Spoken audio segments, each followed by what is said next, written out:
Hello everyone. Today we have our guest CA Air 14 with us. She has cleared CA in May 25 attempt. She is none other than CA Sunidhi Bansal. Thank you so much for joining it. So, and also first of all, congratulations for being Air 14. So, how do you feel? So thank you, Sakshi, for the warm welcome. It's a pleasure to be here. It's really grateful that I achieved that. बहुत अच्छा लग रहा है अगर मैं एक ही line में बोलूँ तो So, how were how was your reaction when you saw your result? my reaction first I was surprised and then I started crying. मैंने expect नहीं किया था कि I would but yeah. And what was your parents' reaction? Were they shocked or मतलब they knew कि हाँ air rank तो आ ही जाएगा? नहीं नहीं रैंक का नहीं था कि हाँ बस ये पता था कि हाँ क्लियर हो जाएगा तो हाँ सब खुश थे बहुत ज्यादा एंड इमोशनल मोमेंट भी था एंड एंड मैं रो रही थी तो my father was literally tapping my back कि एंड जो वो प्राउड फेस था तो उसके लिए सब कुछ वर्थ इट था कि जो भी सेक्रीफाइसेस वगैरह किए सारे रिलेटिव्स भी खुश थे सब मतलब लाइक वो था कि हाँ रैंक का किसी को आइडिया नहीं था कि बस ये था कि हाँ क्लियर हो जाएगी So you मेरे से ज्यादा यकीन मेरे पेरेंट्स वगैरह को था मतलब is there any other CA in your family already or you are the first? I am the first मतलब सॉरी टू से बट मतलब being मतलब बंसल फैमिली मतलब बनिया में लोग होते हैं काफी. नहीं कोई भी नहीं है Oh, that means this is a great achievement then.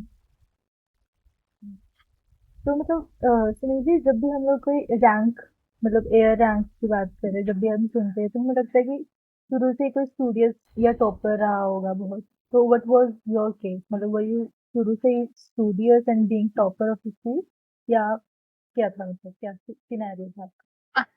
हाँ मैं स्टार्टिंग से लाइक स्टूडियस थी तो वही थोड़ा सा लाइक एक्सपेक्टेशंस बढ़ जाती है एंड मुझे खुशी है कि मैं वो एक्सपेक्टेशंस पर खड़ी उतरी है तो मतलब दैट इज क्लियर कि आप लोग शुरू से ही रैंक की प्रिपरेशन कर रहे हैं.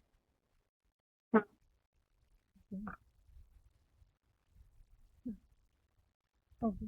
तो when did you start your lectures मतलब आपने आर्टिकलशिप के कितने टाइम मतलब कितने टाइम की आपको लीव मिली है तो आर्टिकलशिप के साथ साथ ही आपने पढ़ाई शुरू कर दी थी कि बाद में?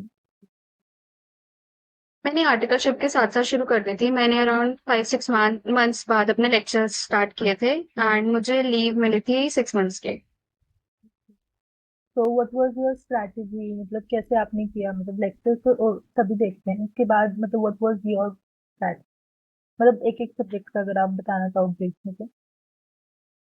अगर मैं वैसे ओवरऑल बोलूँ तो ये था कि मैं अपने कंसाइज नोट्स बनाती थी and I used to refer that and अगर मैं पर सब्जेक्ट पे आ रहा हूँ एफआर के लिए आई यूज टू प्रैक्टिस क्वेश्चंस मतलब जैसे होता है ना कि एफआर में प्रैक्टिकल है so you need to practice तो जितना लाइक प्रैक्टिस हो सकता है क्योंकि एफआर का पेपर लेंदी भी आता है एंड सो प्रैक्टिस से स्पीड बढ़ जाती है and you know what you need to write like मुझे काफी बोलते हैं कि हम बैलेंस शीट की प्रैक्टिस कर रहे हैं but that is not required कि आप एक बैलेंस शीट प्रैक्टिस करके देख लो हो जाएगा क्योंकि उसमें बहुत टाइम वेस्ट है अदरवाइज जस्ट एफआर में क्या रिक्वायर्ड है working notes so main practice working notes की चाहिए एंड वो तो रफ में हम बहुत जल्दी कर ही सकते हैं एएफएम में भी same like I use to practice questions practically है तो जितने क्वेश्चंस कर सकते हो वही है पहले प्रैक्टिकल में ही है कि आपको पहले कंसेप्ट पता होना चाहिए क्या है उसी के बाद आप कर सकते हो प्रैक्टिकल क्योंकि अगर आपको पता लग गया कि करना क्या है तभी हो पाएगा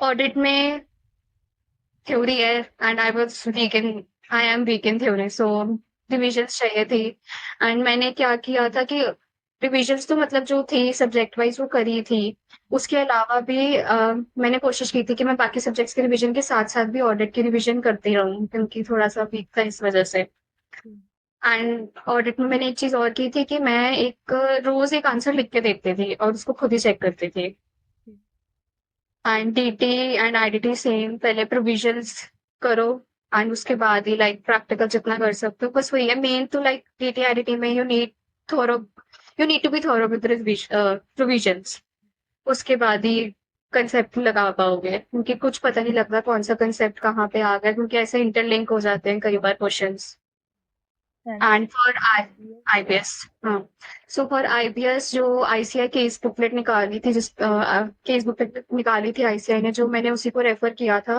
आई मैंने कोशिश करी कि मैं रोज केस स्टडी प्रैक्टिस करूं ताकि मतलब I I was not writing the answers but मैं देख रही थी कि मुझे आंसर्स मिल रहे हैं कि नहीं क्योंकि मेन वही होता है कि आंसर्स आपको मिल रहे हैं या नहीं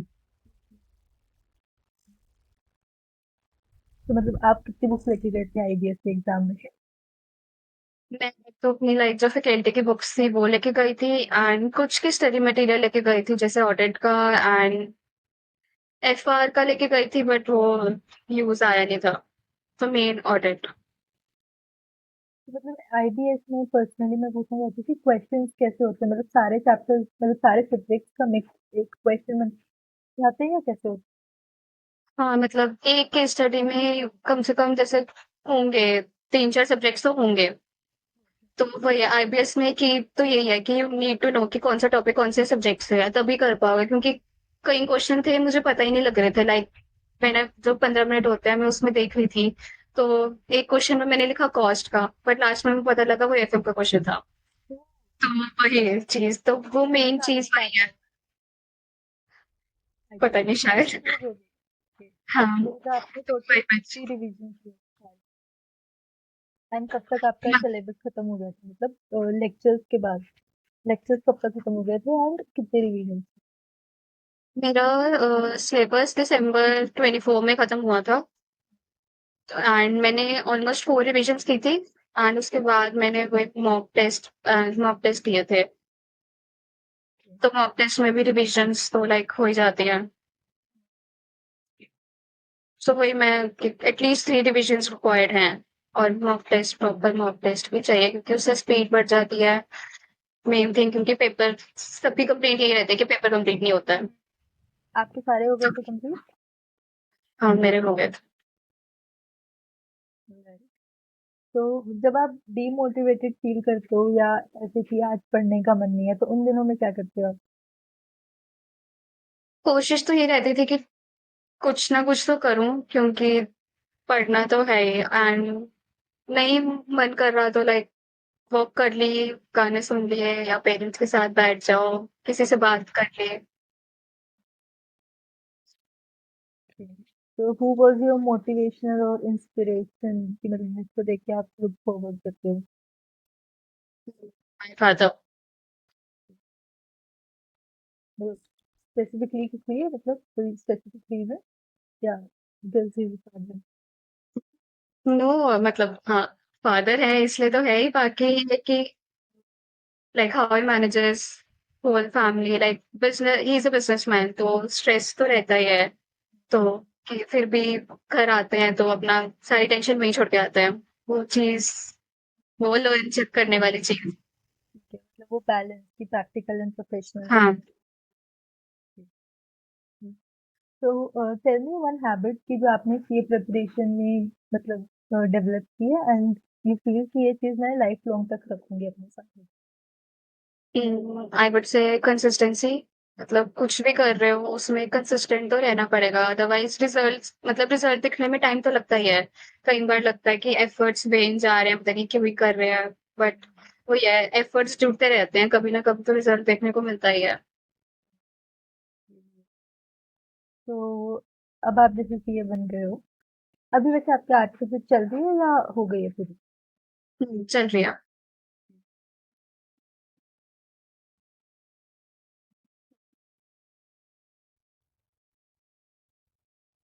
अभी फॉर नाउ जॉब अगर आगे कुछ हुआ तो I think but for now I go for job Alright. Any one advice that you would like to share with all the future CA aspirants? I would say be consistent. Consistency, what CA demands is consistency. You need to be consistent. As I said कि efforts कभी भी waste तो जाएंगे नहीं. तो चाहे आप थोड़ा-सा पढ़ो, बट पढ़ना ज़रूर है, अदरवाइज़ मतलब अगर हम एक दिन ना पढ़े ना, तो वो बिल्कुल शेड्यूल हिल जाता है।